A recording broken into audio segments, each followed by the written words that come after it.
ಇದು ಅಲ್ಲ BYD seal. ಈ ಗಾಡಿ ಏನು ಡೀಟೇಲ್ಡ್ ಆಗಿ ಹೇಳ್ತೀನಿ ಬನ್ನಿ.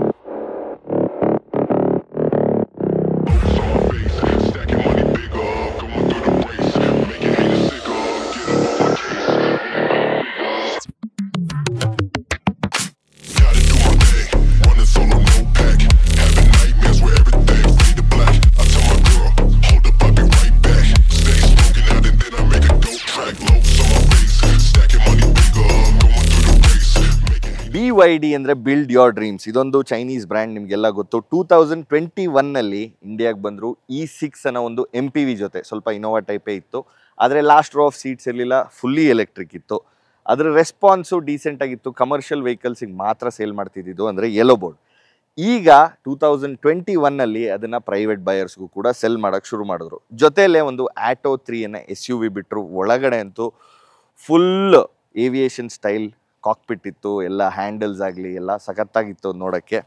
ಅದೂ ಸ್ವಲ್ಪ ಚೆನ್ನಾಗೇ ನಡೀತಾ ಇದೆ. ಆದರೆ ಈ ವರ್ಷ 2024ರಲ್ಲಿ BYD ಅವರು ಸೀಲನ್ನು electric fastback sedan launch ಮಾಡಿದ್ದಾರೆ.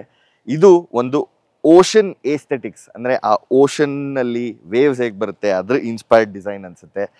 ತುಂಬಾ ಚೆನ್ನಾಗಿದೆ ನೋಡೋಕ್ಕೆ. ನಿಮಗೆ ಸಿಮಿಲ್ಯಾರಿಟೀಸ್ ಕಾಣ್ಬೋದು, ನಾ ಫಸ್ಟ್ ಲೈನ್ ಹೇಳಿದ್ದು ಅದಕ್ಕೋಸ್ಕರ. ಸೊ ಡಿಸೈನ್ ಶುರು ಮಾಡೋಣ. ನಿಮಗೆ ಇಲ್ಲಿ LED DRLs ಬರುತ್ತೆ, 4 ಲೈನು, ಸಖತ್ತಾಗಿ ಕಾಣುತ್ತೆ. ಶಾರ್ಪ್ LED ಹೆಡ್ಲ್ಯಾಂಪ್ಸ್, ಜೊತೆಯಲ್ಲೇ ಇಂಡಿಕೇಟರ್ ಇಲ್ಲಿ ಕೆಳಗೆ ಬರುತ್ತೆ, ಅಲ್ಲೆಲ್ಲ ವೆಂಟ್ಸ್ ಇದೆ. ಈ ವೆಂಟ್ ಆ್ಯಕ್ಚುಲಿ ಫಂಕ್ಷನಲ್. ಜೊತೆಯಲ್ಲೇ ಕೆಳಗಡೆ ಪಿಯಾನೋ ಬ್ಲ್ಯಾಕ್ ಫಿನಿಶ್ ಬರುತ್ತೆ. ದೊಡ್ಡ ಹುಡ್ ಇದೆ. ಈ ಹುಡ್ ಒಳಗೆ 50 ಲೀಟರ್ ಸ್ಟೋರೇಜ್ ಕೂಡ ಸಿಗುತ್ತೆ. BYD ಅವ್ರು ಏನಕ್ಕೆ ಫೇಮಸ್ ಅಂದರೆ ಅವರ ಬ್ಯಾಟ್ರಿ ಟೆಕ್ನಾಲಜಿ, ಬ್ಲೇಡ್ ಟೆಕ್ನಾಲಜಿ ಅಂತ ಮಾಡ್ತಾರೆ. This is one of the best. ಇವರು ಮೇಜರ್ ಎಲೆಕ್ಟ್ರಿಕ್ ಕಾರ್ ಮ್ಯಾನುಫ್ಯಾಕ್ಚರರ್ಸ್ ಎಲ್ಲರಿಗೂ ಸಪ್ಲೈ ಮಾಡ್ತಾರೆ ಈ ಎಲೆಕ್ಟ್ರಿಕ್ ಬ್ಯಾಟ್ರೀಸು. ಆ್ಯಂಡ್ ಇವರ ಟೆಕ್ನಾಲಜಿ ಎಷ್ಟು ಚೆನ್ನಾಗಿ ಡೆವಲಪ್ ಮಾಡ್ತಾರೆ ಅಂದರೆ, ಇಲ್ಲಿ ಸ್ಯಾಂಡ್ವಿಚ್ ಆಗಿದೆ ಕಂಪ್ಲೀಟ್ ಫ್ಲೋರ್ ಬೋರ್ಡಲ್ಲಿ. ತುಂಬಾ safe, secure, fast discharging, fast charging and puncture test ಕೂಡ ಮಾಡ್ತಾರೆ. ಅಂದರೆ ಒಂದು ನೇಲ್ ಇಟ್ಬಿಟ್ಟು ಹೊಡೆದು, ಅದು one of the most complicated tests. Runaway ಅಂತಾರೆ. ಬ್ಯಾಟ್ರಿದು ರನ್ಅವೇ ಏನು ಅಂದರೆ, ಸಡನ್ನಾಗಿ ಏನಾದರೂ ಪಂಕ್ಚರ್ ಆದರೆ ಫೈರ್ ಅದೆಲ್ಲ ಕಾಸ್ ಆಗೋ ಚಾನ್ಸಸ್ ಇರುತ್ತೆ. ಅದೆಲ್ಲ ಇದರಲ್ಲಿ ಮ್ಯಾಕ್ಸಿಮಮ್ ಸೇಫ್ಟಿ ನೋಡಿಕೊಂಡು ರೆಡಿ ಮಾಡಿದ್ದಾರೆ. So that is one of the major highlights ಈ ಬ್ರ್ಯಾಂಡ್ದು, ಈ ಬ್ಯಾಟ್ರಿದು. ಬ್ಯಾಟ್ರಿ ಟೆಕ್ನಾಲಜಿ ಬಿಟ್ಟು ಡಿಸೈನ್ ಬಗ್ಗೆ ಮಾತಾಡೋಕ್ಕೆ ಬಂದರೆ, ನಿಮ್ಗೆ ಈ ಗಾಡಿದು ಒಂದು ಸಿಮಿಲ್ಯಾರಿಟಿ ಕಾಣುತ್ತೆ. ಅದು ಯಾವುದು ಅಂತ ಫಸ್ಟ್ ಲೈನಲ್ಲೇ ನಿಮಗೆ ಹಿಂಟ್ ಕೊಟ್ಟೆ. ಬಟ್ ರಿಯಲ್ ಆಗಿ ಹೇಳ್ಬೇಕಂದ್ರೆ ಓವರ್ ಆಲ್ ಡಿಸೈನ್ ತುಂಬಾ ಚೆನ್ನಾಗಿದೆ. ಏನು ಕಾನ್ಸೆಪ್ಟ್ ಅಂದರೆ, ಇವ್ರದ್ದು ಡ್ರೈವರ್ ಸೀಟ್ ಸೆಂಟರಲ್ಲಿ ಬರುತ್ತೆ, 50-50 ಸ್ಪ್ಲಿಟ್ ಆಗುತ್ತೆ. ಸೊ ಇದೊಂದು 5 ಮೀಟರ್ ಲಾಂಗ್ ಕಾರ್ ಆಲ್ಮೋಸ್ಟ್. ಆಮೇಲೆ 3 ಮೀಟರ್ ಲಾಂಗ್ ವೀಲ್ ಬೇಸ್ ಬರುತ್ತೆ. ಸೊ ನಿಮಗೆ ಎಂಡ್ಸಲ್ಲಿ ವೀಲ್ಸ್ ಬರುತ್ತೆ. ಆ್ಯಂಡ್ ಡ್ರೈವರ್ ಸೀಟ್ ಸೆಂಟರ್ ಇರೋದ್ರಿಂದ ಡ್ರೈವ್ ಡೈನಮಿಕ್ಸ್ ಕೂಡ ಚೆನ್ನಾಗಿರುತ್ತೆ. ಅದು ಬಿಟ್ಟು ಈ ನೈಸ್ ಶಿಲೋಯೆಟ್ ಆ್ಯಡ್ ಮಾಡೋದು ಫುಲ್ ಗ್ಲಾಸ್ ರೂಫ್. ಇದು ಸನ್ ರೂಫ್ ಅಲ್ಲ, ಕಂಪ್ಲೀಟ್ಲಿ ಗ್ಲಾಸ್ ರೂಫ್, ಓಪನ್ ಆಗಲ್ಲ. ಇದು ನೋಡೋಕ್ಕಂತೂ ಒಳಗಡೆಯಿಂದ ತುಂಬಾ ಚೆನ್ನಾಗಿದೆ. ತುಂಬ ಏರಿ ಆ್ಯಂಡ್ ಗುಡ್ ಫೀಲ್ ಕೊಡುತ್ತೆ. ಆದರೆ ಇದರಿಂದ ಏನಾದರೂ ಬಿಸಿಲು ಜಾಸ್ತಿ ಬೀಳುತ್ತಾ, ಸೆಕೆ ಆಗುತ್ತಾ, ಅದನ್ನು ಡ್ರೈವಲ್ಲಿ ನೋಡೋಣ. And of course drive dynamics ನೋಡೋಣ. ರೇರ್ ಡಿಸೈನಲ್ಲೂ ನಮ್ಗೆ ಆ ಫಾಸ್ಟ್ ಬ್ಯಾಕ್ ಲುಕ್ ತುಂಬಾ ಚೆನ್ನಾಗಿ ಬರುತ್ತೆ. ಆ್ಯಂಡ್ ಈ ಡಿಫ್ಯೂಸರ್ಸ್ ಅಂತೂ ತುಂಬ ಸ್ಪೋರ್ಟಿ ಫೀಲ್ ಕೊಡುತ್ತೆ. ಸ್ಪೋರ್ಟಿ ಏನಕ್ಕೆಂದರೆ 3 ವೇರಿಯಂಟ್ಸ್ ಇದೆ, ಅದ್ರ ಬಗ್ಗೆ ಡೀಟೇಲ್ಡಾಗಿ ಎಕ್ಸ್ಪ್ಲೈನ್ ಮಾಡ್ತೀನಿ. ಇದು electric power tail gate, so ಆಟೋಮ್ಯಾಟಿಕ್ಕಾಗಿ ಓಪನ್ ಆಗುತ್ತೆ. ಸೆನ್ಸರ್ಸು ಇದರಲ್ಲಿ ಇಲ್ಲ, you have to use the boot switch. ಆದರೆ ಈ ಬೂಟ್ ಎಷ್ಟು ಹೈಟ್ವರೆಗೂ ಓಪನ್ ಆಗುತ್ತೆ ಅನ್ನೋದು ಕೂಡ ಒಳಗಡೆಯಿಂದ ಸೆಟ್ ಮಾಡ್ಕೋಬೋದು. ಸೊ ಹೈಟ್ ಕಮ್ಮಿ ಇದ್ದವ್ರಿಗೆ ತುಂಬಾ ಈಸಿ ಆಗುತ್ತೆ. ಅವ್ರು ಹೈಟ್ ಸೆಟ್ ಮಾಡಿಕೊಂಡ್ರೆ ಈಸಿಯಾಗಿ ಬಟನ್ ಆ್ಯಕ್ಸೆಸ್ ಮಾಡಿ ಕ್ಲೋಸ್ ಮಾಡ್ಬೋದು. That's a good touch. And ಇಲ್ಲೂ ಕೂಡ ತುಂಬಾ ಚೆನ್ನಾಗಿದೆ. ಲೈಟ್ ಎಲಿಮೆಂಟ್ಸು ನಿಮಗೆ ಡೈಮಂಡ್ಸ್ ಥರ ಬರುತ್ತೆ. ಆ್ಯಂಡ್ ಪ್ರೋಗ್ರೆಸಿವ್ ಇಂಡಿಕೇಟರ್ಸ್ ಕೂಡ ಬರುತ್ತೆ. ಈಗ ವೀಲ್ಸ್ ನೋಡೋಕ್ಕೆ ಬಂದರೆ ನಿಮಗೆ ಆಲ್ಮೋಸ್ಟ್ ಇದೇ ಥರ ಡಿಸೈನ್ ಎಲ್ಲ ಕಾರ್ಗಳಲ್ಲೂ ನೋಡೋಕ್ಕೆ ಬರುತ್ತೆ. ಎಸ್ಪೆಷಲಿ ಎಲೆಕ್ಟ್ರಿಕ್ ಕಾರ್ಸ್, ಹಲವಾರು ಕಲರ್ಸ್ ಇದೆ, ಕಾಂಟೋರ್ಸ್ ಇದೆ. ಓವರ್ ಆಲ್ ಕಾರ್ ಡಿಸೈನ್ ಜೊತೆ ಮ್ಯಾಚ್ ಮಾಡುತ್ತೆ. ಆಫ್ಕೋರ್ಸ್ ಇದನ್ನು ಡ್ರ್ಯಾಗ್ ಕಮ್ಮಿ ಮಾಡೋಕ್ಕೆ, because this car is one of the best drag coefficients. ಈಗ ಇದರಲ್ಲಿ ಕಾಂಟಿನೆಂಟಲ್ ರಬ್ಬರ್ ಬರುತ್ತೆ. 235/45 ಸೆಕ್ಷನ್, 19 ಇಂಚ್ ವೀಲ್ಸ್ ಮೇಲೆ. ಮೇಲ್ಗಡೆ ಚಾರ್ಜಿಂಗ್ ಡಾಕ್ ಇಲ್ಲಿ ಹಿಂದೆ ಬರುತ್ತೆ. ಇದರಲ್ಲಿ ಕೇವಲ ಚಾರ್ಜಿಂಗ್ ಅಲ್ಲ, ವೆಹಿಕಲ್ ಟು ಲೋಡ್ ಅಂತ ಕೂಡ ಮಾಡ್ಬೋದು. ಅಂದರೆ ಇದರ ಪವರ್ ಯೂಸ್ ಮಾಡಿ ನಾವು ಬೇರೆ ಏನಾದ್ರು ಮಾಡ್ಬೋದು. ಒಂದು ಕ್ಯಾಂಪ್ ಸೈಟ್ ಆಗಿರ್ಬೋದು, ಒಂದು ಕ್ಯಾಂಪ್ ಮಾಡಿದಾಗ ಅಲ್ಲಿಗೆ ಏನಾದರೂ ಪವರ್ ಬೇಕಾದರೆ, ಅಥವಾ ಒಂದು ಸ್ಮಾಲ್ ಬ್ಯಾಂಡ್ ಕೂಡ ಸೆಟಪ್ ಮಾಡ್ಬೋದು. ಸೊ ಚಾರ್ಜಿಂಗು ತುಂಬಾ ಫಾಸ್ಟ್ ಇದೆ. ಆಲ್ಮೋಸ್ಟ್ 15 ಮಿನಿಟ್ಸಲ್ಲಿ ನಮಗೆ 200 ಕಿಲೋಮೀಟರ್ಸ್ ವರ್ತ್ ಆಫ್ ಚಾರ್ಜ್ ಆಗುತ್ತೆ. So fast charging is very good. ಇದ್ರ ಬಗ್ಗೆ ಇನ್ನೂ ಡೀಟೇಲ್ಸ್ ಡ್ರೈವ್ ಮಾಡ್ಬೇಕಾದ್ರೆ ಹೇಳ್ತೀನಿ. ನೀವೇನಾದರೂ ಸ್ಟಾರ್ಬಕ್ಸಲ್ಲಿ ಹೋಗಿ ದೊಡ್ಡ ಗ್ಲಾಸ್ ಬರುತ್ತಲ್ಲ ಆ ಡ್ರಿಂಕ್ ಎಲ್ಲ ತಗೊಳ್ಳೋರಾದ್ರೆ ನಾರ್ಮಲ್ ಆಗಿ ಹಿಂಗೆ ಇಡಿಸುತ್ತೆ ಗ್ಲಾಸು. ಇದರಲ್ಲಿ ಏನಕ್ಕೆ ಉಲ್ಟಾ ತೋರಿಸ್ತಾ ಇದ್ದೀನಿ ಅಂದರೆ ಈಸಿ ಆಗುತ್ತೆ, ಬಟ್ ನೀವು ಇದನ್ನ ಪ್ರೆಸ್ ಮಾಡಿ ಇನ್ನೂ ಕೆಳಗೆ ಕೂಡ ಮಾಡ್ಕೋಬೋದು. ಸೊ ಹೈಟ್ ಅಡ್ಜಸ್ಟ್ ಆಗುತ್ತೆ, ದೊಡ್ಡ ಗ್ಲಾಸ್ ಇಡೋಕ್ಕೆ ಈಸಿ ಆಗುತ್ತೆ ಅಥವಾ ಬಾಟಲ್ ಇಡೋಕ್ಕೂ ಈಸಿ ಆಗುತ್ತೆ. ಈಗ ಬೇರೆ ಫೀಚರ್ಸ್ ಬಗ್ಗೆ ಮಾತಾಡೋಣ. ನಿಮ್ಗೆ ಇಲ್ಲೊಂದು ಕ್ರಿಸ್ಟಲ್ ಗೇರ್ ಶಿಫ್ಟರ್ ಕಾಣಿಸ್ತಾ ಇದೆ, ತುಂಬ ಚೆನ್ನಾಗಿದೆ. ಇಲ್ಲೊಂದು ಸ್ವಲ್ಪ ಬಟನ್ಸ್ ಇದೆ, ರಾಕರ್ಸ್ ಇದೆ. ಅದಾದಮೇಲೆ ಬೆಸ್ಟ್ ಪಾರ್ಟ್ ಏನಂದರೆ ಇಲ್ಲಿ 2 ವೈರ್ಲೆಸ್ ಚಾರ್ಜಿಂಗ್ ಪೋರ್ಟ್ ಬರುತ್ತೆ. ಅದಕ್ಕಿಂತ ಫ್ಯಾನ್ಸಿ ಬಿಟ್ ಅಂದರೆ 15.6 ಇಂಚ್ ಇನ್ಫೋಟೈನ್ಮೆಂಟ್ ಸಿಸ್ಟಮ್ ಬರುತ್ತೆ. ಫ್ಲೋಟಿಂಗ್ ನಿಮಗೆ ಡ್ಯಾಶ್ ಬೋರ್ಡಿಂದ ಮೇಲ್ ಕಾಣುತ್ತೆ. ಏನಕ್ಕೆ ಅಂತ ತೋರಿಸ್ತೀನಿ. ಇಲ್ಲಿ ಒಂದು ಬಟನ್ ಒತ್ತಿದ್ರೆ ಫುಲ್ ಸ್ಕ್ರೀನೇ ರೊಟೇಟ್ ಆಗಿ ವರ್ಟಿಕಲ್ ಆಗುತ್ತೆ. ಇದರಲ್ಲಿ ಆಂಡ್ರಾಯ್ಡ್ ಆಟೋ ವೈರ್ಲೆಸ್ ಇದೆ, ಆದರೆ ಆ್ಯಪಲ್ ಕಾರ್ಪ್ಲೇಗೆ USB ಕನೆಕ್ಟ್ ಮಾಡಬೇಕು. ಅದೆರಡೂ ಕನೆಕ್ಟ್ ಮಾಡಿದ್ರಾಗ ಸ್ಕ್ರೀನ್ ಹೀಗೆ ಆಗುತ್ತೆ, ಬಿಕಾಸ್ ಎಲ್ಲ ಸಾಫ್ಟ್ವೇರ್ಸು ಅದೇ ಥರ ಡೆವಲಪ್ ಆಗಿರೋದು. ಸ್ಕ್ರೀನ್ ಸಗದಾಗಿದೆ ನೋಡೋಕ್ಕೆ. ಜೊತೆಯಲ್ಲೇ ನಿಮಗೆ USB ಪೋರ್ಟ್ಸು A ಮತ್ತು C ಟೈಪ್ ಸಿಗುತ್ತೆ. ಜೊತೆಯಲ್ಲೇ ಒಂದು ಸಿಗರೆಟ್ ಲೈಟರ್ ಕೂಡ ಇದೆ, ಅದು ಇಲ್ಲಿ ಕೆಳಗಡೆ ಸಿಗುತ್ತೆ. ಒಂದು ಪ್ರಾಬ್ಲಮ್ ಏನಂದರೆ ಇಲ್ಲಿಂದ ಆ ಬಟನ್ಸ್ ಎಲ್ಲಿದೆ ಅಥವಾ ಇಲ್ಲಿಂದ ಆ ಪೋರ್ಟ್ಸ್ ಎಲ್ಲಿದೆ ಕಾಣಲ್ಲ, ಕೈಯಲ್ಲಿ ಫೀಲ್ ಮಾಡಿಬಿಟ್ಟು ಹಾಕಬೇಕು. ಅದೊಂದು ಸ್ವಲ್ಪ ವಿಯರ್ಡ್ ಅನ್ನಿಸ್ತು ನನಗೆ. ಅದು ಬಿಟ್ಟರೆ ಸ್ಟೇರಿಂಗ್ ವೀಲ್ ಅಂತೂ ಸಖತ್ತಾಗಿದೆ. Flat bottom piano black finish ಇದೆ, ಲೆದರ್ ರ್ಯಾಪ್ಡ್ ಇದೆ. ಮುಂದ್ಗಡೆ ನಿಮಗೆ ಇನ್ಸ್ಟ್ರೂಮೆಂಟ್ ಕ್ಲಸ್ಟರ್ ಕೂಡ ತುಂಬ ಸ್ಮಾಲ್ ಆಗಿದೆ, ಕ್ರಿಸ್ಪ್ ಆಗಿದೆ. ಸ್ಮಾಲ್ ಏನಕ್ಕೆ ಕಾಣ್ತಿದೆ ಅಂದರೆ ಈ ಸ್ಕ್ರೀನ್ ತುಂಬ ದೊಡ್ಡದಿದೆ, ಅದಕ್ಕೆ ಎಲ್ಲ ಡೀಟೇಲ್ಸ್ ಅದರಲ್ಲಿ ನೀಟಾಗಿ ಕಾಣುತ್ತೆ. ಆದರೆ ನೀವೇನಾದರೂ AC ವೆಂಟು ನಿಮಗೆ ಗಾಳಿ ಬೀಳ್ತಿಲ್ಲ ಅಡ್ಜಸ್ಟ್ ಮಾಡ್ಕೋಬೇಕು ಅಂದರೆ ಇಲ್ಲಿ ಏನು ಮಾಡೋಕ್ಕಿಲ್ಲ. ವೆಂಟ್ಸ್ ಹತ್ರ ನೀವು ಇಲ್ಲಿ AC ಗೆ ಹೋಗಬೇಕು. ACಲಿ ನಿಮ್ಮ ವೆಂಟ್ ಎಲ್ಲಿ ಬೇಕು ಅದನ್ನ ಅಡ್ಜಸ್ಟ್ ಮಾಡ್ಕೋಬೋದು. ಆಮೇಲೆ ತುಂಬ ಜೋರಾಗಿ ಏನಾದರೂ ಸೌಂಡ್ ಬರ್ತಿದ್ರೆ ಬ್ಲೋವರಿಂದ ನೀವು ಕಾಲಿಗೆ ಹೋದ ತಕ್ಷಣ ಅದು ಸ್ವಲ್ಪ ಕಮ್ಮಿ ಆಗುತ್ತೆ, ಸೌಂಡ್ ಜಾಸ್ತಿ ಬರೋಲ್ಲ. ಸೊ ದಟ್ ಕಾಲ್ ಕ್ಲಾರಿಟಿ ಚೆನ್ನಾಗಿರಲಿ ಅಂತ ಇಂಥದ್ದೇ ಹಲವಾರು ಫೀಚರ್ಸ್ ಇದೆ. ನಿಮಗೆ ಸ್ಪಾಟಿಫೈ ಕೂಡ ಬರುತ್ತೆ ಇದರಲ್ಲಿ. ಆ್ಯಂಡ್ ಇಂಟರ್ಫೇಸ್ ತುಂಬಾ ಚೆನ್ನಾಗಿದೆ, ಈಸಿ ಟು ಯೂಸ್. ದೊಡ್ಡ ಸ್ಕ್ರೀನ್ ಇರೋದ್ರಿಂದ ಎಲ್ಲ ಕ್ರಿಸ್ಪಾಗಿ ಕಾಣುತ್ತೆ. ಬಟ್ ಫಿಸಿಕಲ್ ಬಟನ್ಸ್ ಜಾಸ್ತಿ ಇಲ್ಲವೇ ಇಲ್ಲ, ಅದರಿಂದ ಸ್ವಲ್ಪ ಕಷ್ಟ ಆಗುತ್ತೆ ಓಡಿಸ್ತಿರ್ಬೇಕಾದ್ರೆ ಇದು ಮಾಡೋಕ್ಕೆ. ವಾಯ್ಸ್ ಕಮಾಂಡ್ಸ್ ಆಫ್ ಕೋರ್ಸ್ ಇದೆ, ಅದು ಚೆನ್ನಾಗಿರುತ್ತೆ. But still physical buttons at least AC ಗಾದರೂ ಇರಬೇಕು ಅಂತ ನನ್ನ ಅಭಿಪ್ರಾಯ. ಈಗ ಬೇರೆ ಬಟನ್ಸ್ ಫಿಸಿಕಲ್ ಏನಿದೆ ಹೇಳ್ತೀನಿ. ಆಟೋ ಹೋಲ್ಡಿಗೆ ಒಂದು ಬಟನ್ ಇದೆ, ಆ್ಯಂಟಿ ಕೊಲಿಷನ್ ಸೈಡಿಂದ ಬರೋದಕ್ಕೆ. ಮೋಡ್ಸ್ ಚೇಂಜ್ ಮಾಡೋಕ್ಕಿದೆ, ಸ್ನೋ ಮೋಡಿಗೆ ಹಾಕ್ಬೋದು ಇಲ್ಲಿ ನೀವು. ಜೊತೆಯಲ್ಲೇ ಹೀಟೆಡ್ ವಿಂಡ್ಶೀಲ್ಡ್ ಹಾಗೂ ORVMs ಬರುತ್ತೆ, ಅದಕ್ಕೂ ಮಾಡ್ಬೋದು. ಇಲ್ಲಿ ಆಟೋ ಆನ್ ಆಫ್ ಮಾಡೋಕ್ಕಿದೆ, ಆಟೋ ಮೋಡಲ್ಲಿದೆ, AC ಗೆ ಮಾತ್ರ. ಆಮೇಲೆ ಪಾರ್ಕಿಂಗ್ ಮೋಡ್ಗೆ ಹಾಕೋಕ್ಕೆ ಒಂದು ಬಟನ್ ಇದೆ, ಸ್ಟಾರ್ಟ್ ಸ್ಟಾಪ್ ಇದೆ, ರಾಕರ್ಸು. ಡ್ರೈವ್ ಮೋಡ್ ಚೇಂಜ್ ಮಾಡೋಕ್ಕಿದೆ, 3 ಡ್ರೈವ್ ಮೋಡ್ ಇದೆ, ಡ್ರೈವಲ್ಲಿ ಎಕ್ಸ್ಪ್ಲೈನ್ ಮಾಡ್ತೀನಿ. ಅದು ಬಿಟ್ಟರೆ ಮೆಮೊರಿ ಸೀಟ್ ಫಂಕ್ಷನ್ ಕೂಡ ಬರುತ್ತೆ. ಆದರೆ ನೀವು ಮೆಮೊರಿ ಸೀಟು ಡೈರೆಕ್ಟಾಗಿ ಇಲ್ಲೆಲ್ಲೂ ಅಡ್ಜಸ್ಟ್ ಮಾಡ್ಕೊಳಕ್ಕಾಗಲ್ಲ. Fully electrical adjustable seat with lumbar support front ಎರಡೂ. ಜೊತೆಯಲ್ಲೇ ಹೀಟೆಡ್ ಆ್ಯಂಡ್ ಕೂಲ್ಡ್ ಸೀಟ್ಸ್ ಇದೆ, which is nice. Best part ಏನನ್ನಿಸ್ತು ಅಂದರೆ ನನಗಿದ್ರ ಮ್ಯೂಸಿಕ್ ಸಿಸ್ಟಮ್. ಇದು DYN ಆಡಿಯೋ ಅಂತ ಇದೆ, ತುಂಬಾ ಚೆನ್ನಾಗಿ ಟ್ಯೂನ್ ಮಾಡಿದ್ದಾರೆ. ಜೊತೆಯಲ್ಲೇ ಇಲ್ಲಿ ಸ್ವೇಡ್ ಬರುತ್ತೆ, which gives a nice feel to it. ಸ್ವಲ್ಪ ಸ್ಪೋರ್ಟಿ ಹಾಗೂ ಎಕ್ಸ್ಪೋಸ್ ಸ್ಟಿಚಿಂಗ್ ಹಾಗೂ ಲೆದರೆಟ್ ಇಲ್ಲೂ ಕೂಡ ಬರುತ್ತೆ. ಎಲ್ಲ ಕಡೆ ಸಾಫ್ಟ್ ಟಚ್ ಇದೆ, very nice premium feel car ಒಳಗಡೆ. ಈ ಸೀಟ್ಸ್ ಅಂತೂ ಸಖತ್ತಾಗಿದೆ, single piece fixed headrest ಜೊತೆ ಒಳ್ಳೆ ಸೈಡ್ ಸಪೋರ್ಟ್ ಇದೆ, ಒಳ್ಳೆ ಅಂಡರ್ ಥೈ ಸಪೋರ್ಟ್ ಕೂಡ ಇದೆ.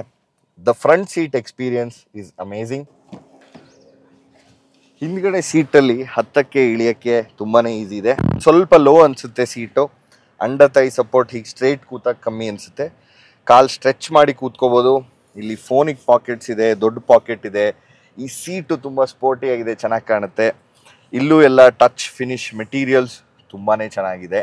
ಲೈಟ್ಸು ಕೂಡ ನೀವು ಟಚ್ ಸೆನ್ಸಿಟಿವ್ ಲೈಟ್ಸ್ ಇದೆ, which is nice. The best part about the rear seat, ಈ ಪ್ಯಾನರಾಮಿಕ್ ಗ್ಲಾಸ್ ರೂಫ್. ಸ್ವಲ್ಪ ಟಿಂಟೆಡ್ ಆಗಿದೆ, ನಿಮಗೆ ಬಿಸಿಲು ಕಾಣುತ್ತೆ ಆದರೆ ಜೋರಾಗಿ ಕಾಣಲ್ಲ. ತುಂಬಾ ಓಪನ್ ಫೀಲ್ ಕೊಡುತ್ತೆ, ಅದು ಬೆಸ್ಟ್. ಇದರಲ್ಲಿ ಅಡ್ಜಸ್ಟಬಲ್ ಹೆಡ್ ರೆಸ್ಟ್ಸ್ ಬರುತ್ತೆ 3 ಪ್ಯಾಸೆಂಜರ್ಗೂ. ಐಸೋಫಿಕ್ಸ್ ಸೀಟ್ ಮೌಂಟ್ಸ್ ಬರುತ್ತೆ. ಜೊತೆಯಲ್ಲೇ ಒಳ್ಳೆ ದೊಡ್ಡ ಆಮ್ರೆಸ್ಟ್ ಇದೆ with 2 cup holders. Rear seat comfortable ಆಗಿದೆ. ಮುಂದ್ಗಡೆ 2 ಡ್ಯುಯಲ್ ಝೋನ್ ಕ್ಲೈಮೇಟ್ ಕಂಟ್ರೋಲ್ ಇದೆ, ಆದರೆ 4 ಝೋನ್ ಅಥವಾ ಹಿಂದಿಂದಕ್ಕೆ ಅದು ಮುಂದಿಂದಕ್ಕೆ ಸಪ್ರೇಟ್ ಬರಲ್ಲ. ಜಸ್ಟ್ 2 ವೆಂಟ್ ಸೆಂಟರ್ ಕಾನ್ಸೋಲಲ್ಲಿ ಬರುತ್ತೆ. ಇಲ್ಲಿ ನಿಮ್ಗೊಂದು ಸ್ವಲ್ಪ ಸ್ಪೇಸ್ ಕಾಣುತ್ತೆ, ಅದೇನಕ್ಕೆ ಅಂದರೆ USB ಚಾರ್ಜಿಂಗ್ ಪೋರ್ಟ್ಸ್ಗೋಸ್ಕರ. ಫೋನ್ ಇಲ್ಲಿ ಪ್ಲೇಸ್ ಮಾಡ್ಬೋದು. Overall rear seat. Legroom ಅಂತೂ ಸೂಪರ್ ಆಗಿದೆ, ಹೆಡ್ ರೂಮು ಕೂಡ ಡೀಸೆಂಟ್ ಆಗಿದೆ. ನನಗಿಂತ ಹೈಟ್ ಇರೋರು 5'10" ಸ್ವಲ್ಪ ಹತ್ರ ಹೋಗ್ಬೋದು, ಗ್ಲಾಸಿಗೆ ತುಂಬ ಹತ್ರ ಆಗುತ್ತೆ, ಹೀಟ್ ಬರ್ಬೋದು ಅಂತ ನನಗನ್ಸುತ್ತೆ. ಅದು ಬಿಟ್ಟರೆ ಹಿಂದೆ ಸೀಟ್ ಅಂತೂ ವೆರಿ ಕಂಫರ್ಟಬಲ್. ಹಿಂದೆ ಸೀಟಲ್ಲಿ ಏನು ಮಿಸ್ಸಿಂಗ್ ಅನ್ನಿಸ್ತು ಅಂದರೆ ಸನ್ ಬ್ಲೈಂಡ್ಸ್ ಇಲ್ಲ, ಇದ್ದಿದ್ರೆ ಚೆನ್ನಾಗಿರೋದು. ಇಷ್ಟು ದುಡ್ಡು ಕೊಟ್ಟಾಗ ಅದು ಒಂದು ಎಡಿಷನ್ ಕೂಡ ಬೀನ್ ಗುಡ್. ರೇರ್ ಸನ್ ಬ್ಲೈಂಡ್ಸು ಕೂಡ ಇಲ್ಲ, ಸೊ ಬಿಸಿಲು ಅಲ್ಲಿಂದನೂ ಬರುತ್ತೆ, ಮೇಲಿಂದನೂ ಸ್ವಲ್ಪ ಬಿಸಿಲು ಬರುತ್ತೆ. ಅಂದರೆ ಒಂದು ಆಪ್ಷನ್ ಕೊಟ್ಟಿದ್ದಾರೆ, ಇದಕ್ಕೆ ಮ್ಯಾನ್ಯಲ್ ಆಗಿ ಬ್ಲೈಂಡ್ಸ್ ಹಾಕ್ಬೋದು, 2 ಪೀಸಲ್ಲಿ ಬರುತ್ತೆ. ಅದು ಹೇಗೆ ಅಂತ ಕ್ವಿಕ್ಕಾಗಿ ತೋರಿಸ್ತೀನಿ ಬನ್ನಿ. ನಮ್ಮ ಇಂಡಿಯನ್ ವೆದರ್ಗೆ ಸನ್ ಬ್ಲೈಂಡ್ಸ್ ಬೇಕೇ ಬೇಕು, ಯಾಕಂದರೆ ತುಂಬ ಬಿಸಿಲಿದೆ. ಆಮೇಲೆ ಈಗ ಸಮ್ಮರ್ ಕೂಡ ಸ್ವಲ್ಪ ಕಷ್ಟ ಇದೆ. ಇಲ್ಲಿ ಕ್ಲ್ಯಾಂಪ್ಸ್ ಇದೆ, ಅದಕ್ಕೆ ಅಡ್ಜಸ್ಟ್ ಮಾಡಿ ನೀವು ಇದನ್ನ ಕೂರಿಸ್ಬೋದು.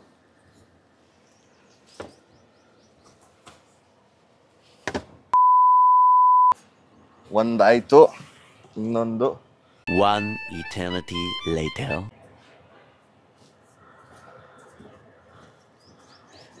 ಕೆಲವು ಪ್ರೀಮಿಯಂ ಕಾರ್ ಬ್ರ್ಯಾಂಡ್ಸಲ್ಲಿ ನಿಮ್ಗೆ ಇದರಲ್ಲಿ ಫೋಟೋಕ್ರೊಮ್ಯಾಟಿಕ್ ಅಂತಾರೆ ಅನಿಸುತ್ತೆ, ಆ ಗ್ಲಾಸ್ ಸಿಗುತ್ತೆ. ಸೊ ಇದರ ಡೆನ್ಸಿಟಿ ಅಡ್ಜಸ್ಟ್ ಮಾಡ್ಬೋದು, ಅದನ್ನು ಡಾರ್ಕ್ ಮಾಡ್ಬೋದು, ಸೊ ದ್ಯಾಟ್ ಬಿಸಿಲು ಕಮ್ಮಿ ಬೀಳುತ್ತೆ. ಕ್ಲಿಯರ್ ಮಾಡ್ಬೋದು. ಇದರಲ್ಲಿ ಆಪ್ಷನ್ ಬರಲ್ಲ, ಈ ಬ್ಲೈಂಡ್ಸೇ ಹಾಕಬೇಕು. ಸ್ವಲ್ಪ ಟೈಮ್ ತೊಗೊಳುತ್ತೆ, ಆದರೆ ಹಾಕಿದ್ಮೇಲೆ ಆಲ್ಮೋಸ್ಟ್ ಒಂದು ಕ್ಲೋಸ್ಡ್ ಫೀಲ್ ನಿಮಗೆ ಸಿಗುತ್ತೆ. BYD ಕೇವಲ ಒಂದು ಬ್ರ್ಯಾಂಡು ಇಂಡಿಯಾದಲ್ಲಿ ಕಾರ್ಸಲ್ಲಿ ಬರೀ ಎಲೆಕ್ಟ್ರಿಕ್ ಸೇಲ್ ಮಾಡ್ತಾ ಇರೋದು. E6 electric MPV, Atto 3 electric SUV, ಈಗ fastback sedan BYD Seal. ಸೊ ಕೇವಲ ಎಲೆಕ್ಟ್ರಿಕ್ ಪೋರ್ಟ್ಫೋಲಿಯೋ ಇರೋದು ಅವರ ಫುಲ್ ಲೈನಪ್ಪಲ್ಲಿ BYD ಮಾತ್ರ. ಟೆಸ್ಲಾ ಅವರು ಸುಮಾರು ಮುಂಚೆ ಬರಬೇಕಾಗಿತ್ತು, ಆದರೆ ಆ ಡಿಸ್ಕಷನ್ಸ್ ಆಗ್ತಾನೆ ಇತ್ತು, ಇಂಡಿಯಾದಲ್ಲಿ ಅವ್ರು ಬರಲೇ ಇಲ್ಲ. ಇದು ಟೆಸ್ಲಾ ಕಂಪೇರ್ ಮಾಡಿದ್ರೆ 100% ಫಿಟ್ ಆ್ಯಂಡ್ ಫಿನಿಶ್ ಆಗಲಿ ಎಲ್ಲ ತುಂಬಾ ಚೆನ್ನಾಗಿದೆ ಅಂತ ಹೇಳ್ಬೋದು. ಯಾಕಂದರೆ ಟೆಸ್ಲಾಲಿ ಅದೊಂದು ಕಂಪ್ಲೇಂಟ್ ಮುಂಚೆಯಿಂದ ಇದೆ, ಈಗಲೂ ಕೂಡ ಅದನ್ನೆಲ್ಲ ರೆಕ್ಟಿಫೈ ಮಾಡಿಲ್ಲ. ಸೊ ಈಗ ನಾವು ಆ್ಯಪಲ್ಸ್ ಬದಲು ಆ್ಯಪಲ್ಸ್ ಟು ಆರೆಂಜಸ್ ಕಂಪ್ಯಾರಿಸನ್ಗೆಲ್ಲ ಹೋಗೋದು ಬೇಡ. ನಮಗೆ BYD ಸೀಲಲ್ಲಿ 3 ವೇರಿಯಂಟ್ ಬರುತ್ತೆ, ಡೈನಮಿಕ್, ಪ್ರೀಮಿಯಂ ಹಾಗೂ ಪರ್ಫಾರ್ಮೆನ್ಸ್. ನಾವು ಇವತ್ತು ಓಡಿಸ್ತಾ ಇರೋದು ಮಿಡಲ್ ವೇರಿಯಂಟ್ ಪ್ರೀಮಿಯಂ. ಸೊ ಡೈನಮಿಕ್ಕಲ್ಲಿ ನಮಗೆ ಜಾಸ್ತಿ ರೇಂಜ್ ಹಾಗೂ ಜಾಸ್ತಿ ಪವರ್ ಬರಲ್ಲ, ಲೋಯೆಸ್ಟ್ ಸ್ಟೇಟ್ ಆಫ್ ಟ್ಯೂನಲ್ಲಿ ಸಿಗುತ್ತೆ. ಒಂದು 61.5 kWh ಬ್ಯಾಟ್ರಿ ಪ್ಯಾಕ್ ಜೊತೆ ಬರುತ್ತೆ ಅದು. ಅದರಲ್ಲಿ 510 km ಕ್ಲೇಮ್ ರೇಂಜ್ ಇದೆ. ನಾವು ಓಡಿಸ್ತಾ ಇರೋ ಪ್ರೀಮಿಯಮಲ್ಲಿ ಒಂದು 84.5 kWh ಬ್ಯಾಟ್ರಿ ಪ್ಯಾಕ್ ಬರುತ್ತೆ, ಜೊತೆಯಲ್ಲೇ 650 km ಕ್ಲೇಮ್ ರೇಂಜ್ ಇದೆ. ಇದು ಇವರ ಹೈಯೆಸ್ಟ್ ರೇಂಜ್ ಆಫರಿಂಗ್. ಇನ್ನೊಂದು ಬರೋದು ಪರ್ಫಾರ್ಮೆನ್ಸಲ್ಲಿ ಏನು ಮೇಜರ್ ವ್ಯತ್ಯಾಸ ಅಂದರೆ, ಫಸ್ಟ್ 2 ವೇರಿಯಂಟು ಬರೀ ರೇರ್ ವೀಲ್ ಡ್ರೈವ್, ಅಂದರೆ ರೇರ್ ಮೋಟರ್ ಇರುತ್ತೆ. ಪರ್ಫಾರ್ಮೆನ್ಸಲ್ಲಿ ಆಲ್ ವೀಲ್ ಡ್ರೈವ್ ಅಂತ ಹೇಳ್ಬೋದು. ಸೊ ಮುಂದೆ ಒಂದು ಮೋಟರ್ ಇರುತ್ತೆ, ಹಿಂದೆ ಒಂದು ಮೋಟರ್ ಇರುತ್ತೆ. ಅದರಲ್ಲೂ ಕೂಡ 84.5 kWh ಬ್ಯಾಟ್ರಿ ಪ್ಯಾಕ್ ಬರುತ್ತೆ. ಜೊತೆಯಲ್ಲೇ ಅದರ ಪರ್ಫಾರ್ಮೆನ್ಸ್ ಫಿಗರ್ಸ್ ನೀವು ನೋಡಿದ್ರೆ ಶಾಕ್ ಆಗಿಬಿಡ್ತೀರಾ. 3.8 ಸೆಕೆಂಡ್ಸಲ್ಲಿ 0 to 100 ಟಚ್ ಆಗುತ್ತೆ. ಎಲೆಕ್ಟ್ರಿಕಲ್ ಅಂತೂ ಇನ್ಸ್ಟೆಂಟ್ ಆಕ್ಸಿಲರೇಷನ್. ಆದರೆ ಈ ನಾನು ಓಡಿಸ್ತಾ ಇರೋ ಪ್ರೀಮಿಯಂ ವೇರಿಯಂಟ್ ಏನು ಕಮ್ಮಿ ಇಲ್ಲ, ಮ್ಯಾಕ್ಸಿಮಮ್ ರೇಂಜ್ ಜೊತೆ ನಮಗೆ ಪರ್ಫಾರ್ಮೆನ್ಸು ಕೂಡ ಚೆನ್ನಾಗಿದೆ. ಇದರ ಪರ್ಫಾರ್ಮೆನ್ಸ್ ಫಿಗರ್ಸ್ 3 ವೇರಿಯಂಟು ನಿಮ್ಮ ಸ್ಕ್ರೀನಲ್ಲಿದೆ ನೋಡಿ. ಈಗ ವೇರಿಯಂಟ್ಗಳಲ್ಲಿ ಮೇಜರ್ ವ್ಯತ್ಯಾಸ ಏನಂತ ನಿಮಗೆ ಗೊತ್ತಾಯ್ತಲ್ಲ. ಪ್ರೈಸಲ್ಲಿ ಹೇಳ್ತೀನಿ. ಬೇಸ್ ವೇರಿಯಂಟ್ ಏನಿದೆ ಡೈನಮಿಕ್, ಅದು ನಮಗೆ 41 ಲಕ್ಷ ಎಕ್ಸ್ ಶೋರೂಮ್ ಸಿಗುತ್ತೆ. ಅಂದರೆ ಬೆಂಗಳೂರಲ್ಲಿ ಹತ್ತತ್ರ 43.5 ಲಕ್ಷ ಆನ್ ರೋಡ್ ಆಗುತ್ತೆ. ಇದು ಎಲೆಕ್ಟ್ರಿಕ್ ಆಗಿರೋದ್ರಿಂದ ಇದು ಸದ್ಯಕ್ಕೆ 5% ಎಕ್ಸ್ಟ್ರಾ ಆ್ಯಡ್ ಮಾಡಿದ್ರೆ ನಿಮಗೆ ಟೋಟಲ್ ಪ್ರೈಸ್ ಸಿಗುತ್ತೆ. ಆಮೇಲೆ ಪ್ರೀಮಿಯಂ ವೇರಿಯಂಟ್ ಇದು ನಮಗೆ 45.5 ಲಕ್ಷ, ಅಂದರೆ ಆಲ್ಮೋಸ್ಟ್ 48 ಚಿಲ್ಲರೆ ಆನ್ ರೋಡ್ ಸಿಗುತ್ತೆ ಬೆಂಗಳೂರಲ್ಲಿ. Top end variant, the more sportier performance ಇದೆಯಲ್ಲ, ಅದು ನಮಗೆ 51.5 lakh ex showroom. So almost 54 lakh ಚಿಲ್ಲರೆ ಆನ್ ರೋಡ್ ಬೆಂಗಳೂರಿಗೆ ಸಿಗುತ್ತೆ. ಸೊ ಪ್ರೈಸ್ ವೈಸ್ ಈಗ ನಾವು ಕಂಪೇರ್ ಮಾಡೋದಾದರೆ ಇದೇ ಸೆಗ್ಮೆಂಟ್ ಅಂತ ಹೇಳೋಕ್ಕಾಗಲ್ಲ, ಬಾಡಿ ಸ್ಟೈಲ್ ಬೇರೆ ಇದೆ. ನಮಗೆ ಹುಂಡೈ ಅವರ ಐಯಾನಿಕ್ 5 ಹಾಗೂ ಕಿಯಾ EV6 ಹತ್ತತ್ರ ಸಿಗುತ್ತೆ. ಈಗ ಒಂದು ಹೊಸದಾಗಿ ಶುರುವಾಗಿರುವಂಥ ಮಾರ್ಕೆಟ್ ಕಾರ್ಗಳದು. ಮೊದಲು ದೊಡ್ಡ ನಂಬರ್ಸ್ ಅಂದರೆ 600 ಅಥವಾ 500 ಕಿಲೋಮೀಟರ್ ಮೇಲಿನ ರೇಂಜ್ ಆಫರ್ ಮಾಡ್ತಿದ್ದು ಮೇಜರ್ ಲಕ್ಸುರಿ ಬ್ರ್ಯಾಂಡ್ ಕಾರ್ಗಳು ಮಾತ್ರ ಇಂಡಿಯಲ್ಲಿ, ಮರ್ಸಿಡೀಸ್ ಆಗಿರ್ಬೋದು, ಆಡಿ ಆಗಿರ್ಬೋದು. ಆದರೆ ಈಗ ರೀಸನೇಬಲ್ ಪ್ರೈಸಿಂಗ್, ಅಂದರೆ ಒಂದು 40ರಿಂದ 60 ಲಕ್ಷದ ಒಳಗೆ ಒಳ್ಳೆ ರೇಂಜ್ ಇರುವಂಥ ಕಾರ್ಗಳು ಸಿಗೋಕ್ಕೆ ಶುರುವಾಗಿದೆ. 300-400ವರೆಗೂ ಎಲ್ಲ ಪುಷ್ ಮಾಡಿದ್ದಾರೆ ಇಂಡಿಯನ್ ಬ್ರ್ಯಾಂಡ್ಸ್ ಕೂಡ. ಆದರೆ BYD ಎಸ್ಪೆಷಲಿ ಅವ್ರ ಹತ್ರ ಇರೋ ಬ್ಯಾಟ್ರಿ ಟೆಕ್ನಾಲಜಿ, ನಾನು ಮೊದಲೇ ಹೇಳ್ದಂಗೆ ಹಲವಾರು ಮೇಜರ್ ಕಂಪನೀಸಿಗೆ ಬ್ಯಾಟ್ರಿ ಸಪ್ಲೈ ಮಾಡೋದೇ BYD ಅವರು. ಸೊ ಅದನ್ನೆಲ್ಲ ಲೆಕ್ಕಕ್ಕೆ ಇಟ್ಕೊಂಡ್ರೆ ನಾವು one of the best battery technologies ಇರುವಂಥ brand in car with good interiors and ಒಂಥರ fastback design, decent boot space, ಮುಂದೆ ಕೂಡ ಸ್ಪೇಸ್ ಇದೆ and very premium on the inside. Tech ಅಂತೂ ನೀವು ಲೋಡೆಡ್. ಸೊ ಇದೆಲ್ಲ ಲೆಕ್ಕ ಹಾಕಿದ್ರೆ ಈ ಸೆಗ್ಮೆಂಟಲ್ಲಿ ಒಂದು ಸ್ವಲ್ಪ ಎಕ್ಸ್ಟ್ರಾ ಆಪ್ಷನ್ ಸಿಕ್ಕಿದೆ, ವಿಚ್ ಇಸ್ ಗುಡ್. ಈಗ ಯಾರು ತಗೋಬೇಕು ಇಂಥ ಕಾರ್ಸು, ಅದನ್ನು ನೀವು ನನಗೆ ಕಾಮೆಂಟ್ಸಲ್ಲಿ ಕೆಳಗಡೆ ತಿಳಿಸಿ ನೋಡೋಣ. ಈಗ ಈ ಗಾಡಿದು ಡ್ರೈವ್ ಡೈನಮಿಕ್ಸ್ ಹೇಗಿದೆ ನೋಡೋಣ. ಒಂದೇನೆಂದರೆ ಸಸ್ಪೆನ್ಷನ್ ಟ್ಯೂನಿಂಗ್ ಅಂತೂ ತುಂಬಾ ಚೆನ್ನಾಗಿದೆ. ನಿಮಗೆ very stable on highways. Higher ಸ್ಪೀಡ್ಸಲ್ಲಿ ಲೇನ್ ಚೇಂಜ್ ಮಾಡ್ಬೇಕಾದ್ರೂ ತುಂಬ ಕಂಫರ್ಟಬಲ್ ಆಗುತ್ತೆ. ಲೈಟಾಗಿ ಬಾಡಿ ರೋಲ್ ಇದೆ ಅಷ್ಟೇ ಬಿಟ್ಟರೆ it's very good, comfortable and stable. Braking ಕೂಡ ತುಂಬಾ ಚೆನ್ನಾಗಿದೆ. ಆದರೆ ಬ್ರೇಕಿಂಗಿಂತ ಎಲೆಕ್ಟ್ರಿಕಲ್ ಮಜಾ ಇರೋದು ಇದರ performance in terms of speed. So sport ಮೋಡ್ಗೆ ಹಾಕ್ತೀನಿ, ನಿಮಗೆ ಇದರ ಪಿಕಪ್ ಹೇಗಿದೆ ತೋರಿಸ್ತೀನಿ.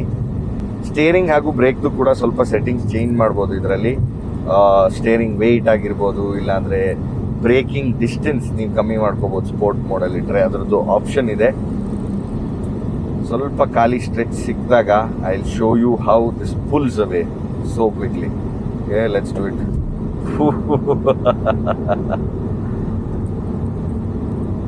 ನೋ ಟೈಮ್, ಟಕ್ ಅಂತ ತಗೊಳುತ್ತೆ ಸ್ಪೀಡು.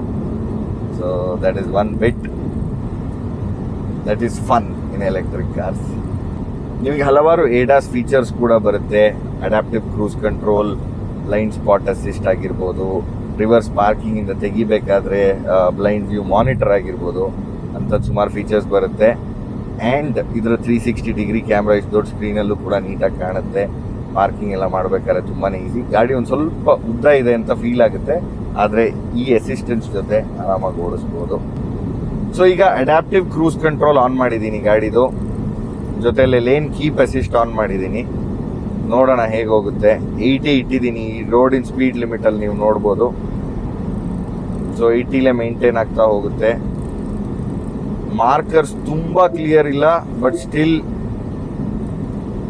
ಹೋಗುತ್ತೆ. ಆ್ಯಂಡ್ ಸೇಫ್ಟಿಗೋಸ್ಕರ ಬೀಪ್ ಆಗಕ್ಕೆ ಶುರು ಆಗುತ್ತೆ ನೀವೇನಾದ್ರು ಸ್ಟೇರಿಂಗ್ ವೀಲ್ ಬಿಟ್ಟರೆ.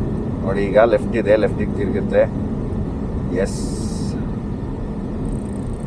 ಮುಂದೆ ಒಂದು ಗಾಡಿ ತುಂಬ ಸ್ಲೋ ಹೋಗ್ತಿದೆ. ಡಿಸ್ಟೆನ್ಸ್ ಮ್ಯಾಕ್ಸಿಮಮ್ ಇಟ್ಟಿದ್ದೀನಿ.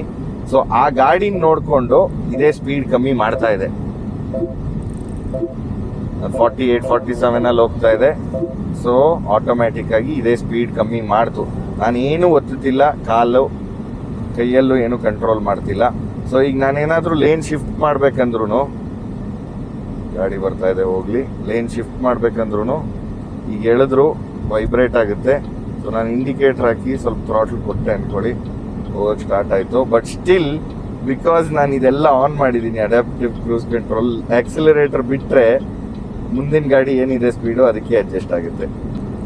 ಇದೇ ಇಷ್ಟು ಮಜಾ ಇದೆ ಅಂದರೆ ಪರ್ಫಾರ್ಮೆನ್ಸ್ ವೇರಿಯಂಟ್ ಹೇಗಿದೆ ಅಂತ ಯೋಚನೆ ಮಾಡ್ತಾ ಇದ್ದೀನಿ ಆಲ್ ವೀಲ್ ಡ್ರೈವ್ ಜೊತೆ. ಅದು ಕೂಡ ಇನ್ನೊಂದು ದಿನ ಟೆಸ್ಟ್ ಮಾಡೋಣ. ಈಗ ನಿಮ್ಗೆ ಈ ಗಾಡಿದೆಲ್ಲ ಡೀಟೇಲ್ಸ್ ಕೊಟ್ಟಿದ್ದೀನಿ. ಎಲೆಕ್ಟ್ರಿಕ್ ವೆಹಿಕಲ್ಸ್ ಬಗ್ಗೆ ನಿಮ್ಮ ಅಭಿಪ್ರಾಯ ಏನಿದೆ, ಆಮೇಲೆ ಈ ಇಂಥ ಗಾಡಿಗಳ ಬಗ್ಗೆ ಏನಿದೆ ಕೆಳಗಡೆ ಕಾಮೆಂಟ್ಸಲ್ಲಿ ತಿಳಿಸಿ. ಬೇರೆ ಏನಾದರೂ ಈ ಗಾಡಿ ಬಗ್ಗೆ ಇನ್ಫಾರ್ಮೇಷನ್ ಬೇಕಾದರೆ ಕೆಳಗಡೆ ಕಾಮೆಂಟ್ಸಲ್ಲಿ ಕೇಳಿ, ನಾವು ಆದಷ್ಟು ಆನ್ಸರ್ ಮಾಡ್ತೀವಿ. ಮತ್ತೊಂದು ವಿಡಿಯೋಲಿ ಸಿಗೋಣ. ಶ್ರೀಗಂಧ್ ಸೈನಿಂಗ್ ಆಫ್. ಬಾಯ್ ಬಾಯ್. ಫ್ಲೈವೀಲ್ ಕನ್ನಡ ನೋಡಿದ್ದಕ್ಕೆ ಧನ್ಯವಾದಗಳು.